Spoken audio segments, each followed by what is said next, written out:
जंतर मंतरवरील अभिजित दिपके यांच्या आंदोलनाची सूत्र आता काँग्रेसच्या हातात। पत्रकार परिषद घेत राहुल गांधींनी सरकार पुढे ठेवल्या 3 मुख्य मागण्या।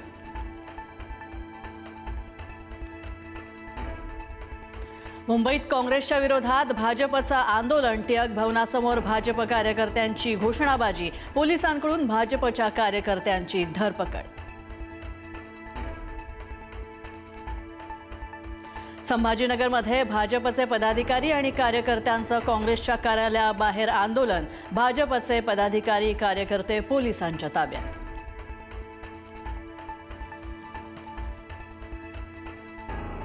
राहुल गांधींच्या समर्थनार्थ काँग्रेसचा राज्यभर एल्गार। मुंबई आणि नागपूरसह ठिकठिकाणी काँग्रेसकडून आंदोलनं। अनेक कार्यकर्ते पोलिसांच्या ताब्यात।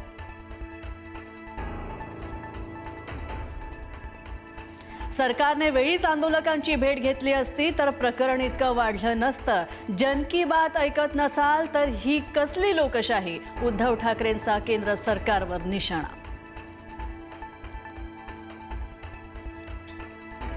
मनोज जरांगे पाटलांनी घेतली जंतर मंतरवरील आंदोलकांची भेट। आमच्याही आंदोलकांना असंच दडपवण्याचा प्रयत्न केला गेला।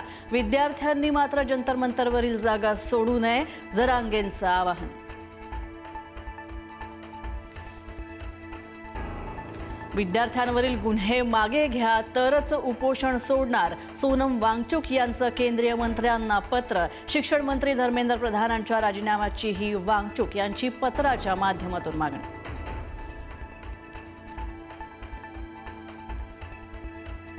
तरुणाईवरील अमानुष्य हल्ल्याच्या निषेधार्थ विरोधक झाले आक्रमक। संसदेमध्ये काळे कपडे घालून विरोधकांनी दर्शवला निषेध। केंद्र सरकारच्या विरोधात विरोधकांची जोरदार घोषणाबाजी।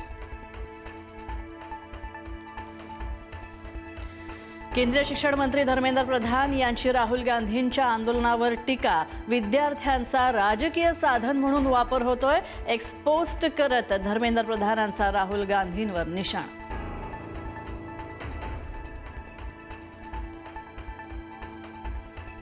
दिल्लीतील आंदोलनाच्या दरम्यान विद्यार्थ्यांवर झालेल्या पोलीस कारवाईच्या विरोधातील याचिकेवर तातडीनं सुनावणी घेण्यास सर्वोच्च न्यायालयाचा नकार। लाठीचार्जचे व्हिडिओ पाहायला आमच्याकडे वेळ नाही असं म्हणत सरन्यायाधीश सूर्यकांत यांनी फेटाळली मागणी।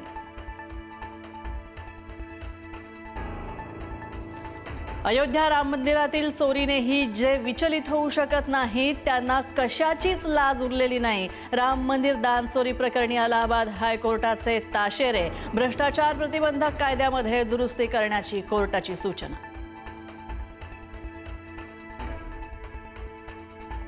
आज मुख्यमंत्री देवेंद्र फडणवीस यांचा वाढदिवस। वारीत साजरा करणार वाढदिवस तर वेळापूरमधून मुख्यमंत्री वारकऱ्यांसोबत माऊलींच्या पायी प्रवासात। निधनानंतर अजित पवारांची आज पहिलीच जयंती। उपमुख्यमंत्री सुनेत्रा पवारांची बारामतीत विमान अपघात स्थळी भेट। सुनेत्रा पवार आणि जय पवार यांच्याकडून अजितदादांना अभिवादन। शेतकरी कर्जमाफीची पहिली यादी झाली जाहीर। दिवंगत उपमुख्यमंत्री अजित पवारांना महायुती सरकारची अनोखी श्रद्धांजली। 56 लाख शेतकऱ्यांना मिळणार 36,585 कोटींचा लाभ। मुसळधार पावसानं राज्यातील धरण साठ्यामध्ये मोठी वाढ। तानसा धरण ओव्हरफ्लो झाल्यानं मुंबईकरांना मिळाला दिलासा तर कोयना, कन्हेर आणि चासकमान धरणांमधून पाण्याचा विसर्ग करण्यात आला सुरू।